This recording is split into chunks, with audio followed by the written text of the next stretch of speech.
এক ফ্রেমে জাতীয় দলের এক ঝাঁক ক্রিকেটার। ঐতিহ্যবাহী মোহামেডানের কল্যাণে ঘরোয়া লিগে একই দলে খেলছে নাহিদ, তাসকিন, মুশফিক, তাইজুলরা। আসন্ন অস্ট্রেলিয়া সিরিজে ওদের ওপরেই থাকবে গুরুদায়িত্ব। শেষ প্রস্তুতিতে মোহামেডানের জার্সিতে লেটারমার্ক তুলেছেন তাহিদ হৃদয় আর নাহিদ রানা। অস্ট্রেলিয়া বধে এই ইনিংস ওদের যোগাবে বাড়তি আত্মবিশ্বাস। ট্রাই করেছি যে সামনে যেহেতু আমাদের একটা অস্ট্রেলিয়া সিরিজ আছে, মিরপুরে খেলা, এই মাঠেই খেলা হবে, ট্রাই করেছি যতটুকু অস্ট্রেলিয়ার সাথে মিল রেখে কীভাবে খেলবো এই প্ল্যানটাই ছিল।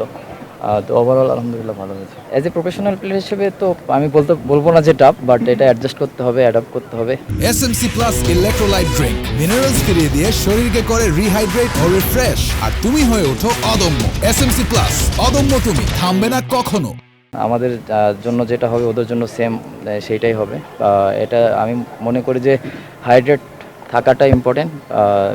ম্যাচে যেদিন খেলা থাকবে সেই দিনটা যেন 100% এফোর্ট দিতে পারি। এটা অ্যাজ এ প্রফেশনাল প্লেয়ার হিসেবে আমাদের এটা লুক আফটার করতে হবে। অস্ট্রেলিয়ার বাংলাদেশ পরীক্ষা বেশ কঠিন করে তুলতে পারে তানজিদ তামিম। ডিপিএলে প্রাইম ব্যাংকের হয়ে খেলেছেন 93 বলে 119 রানের দারুণ এক ইনিংস। তানজিদ তামিমের সঙ্গ পেয়ে শাহাদত হোসেন দীপুও খেলেছেন নিজের সহজাত খেলা। দীপুর ব্যাট থেকেও এদিন এসেছে দারুণ এক সেঞ্চুরি। এই দুই ব্যাটারের কল্যাণেই প্রাইম ব্যাংক পেয়েছে 155 রানের বড় জয়। সবশেষ পাকিস্তান আর নিউজিল্যান্ড সিরিজে স্কোয়াডে থেকেও ম্যাচ খেলার সুযোগ না পাওয়া মাহিদুল ইসলাম অঙ্কনও এদিন আবাহনীর জার্সিতে পেয়েছেন লিস্টে ক্যারিয়ারের 5ম শতক। দল গঠনে টিম ম্যানেজমেন্টের কাজও তাই এখন আগের চেয়ে কিছুটা চ্যালেঞ্জিং।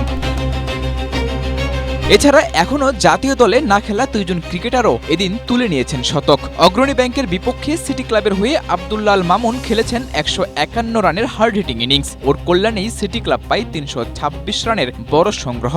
সেটি আবার চেজ করতে নেমে অগ্রণী ব্যাংকের ওপেনার মাহফুজুল রবিন করেন 141 বলে 147 রান। দলও পায় বড় জয়। জাতীয় দলে জায়গা পাবার সিঁড়ি হিসেবে ধরা হয় ডিপিএলকে।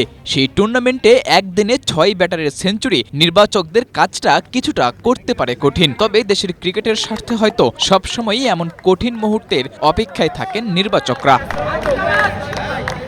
সাদাতুর রাফি, এশিয়া পোস্ট।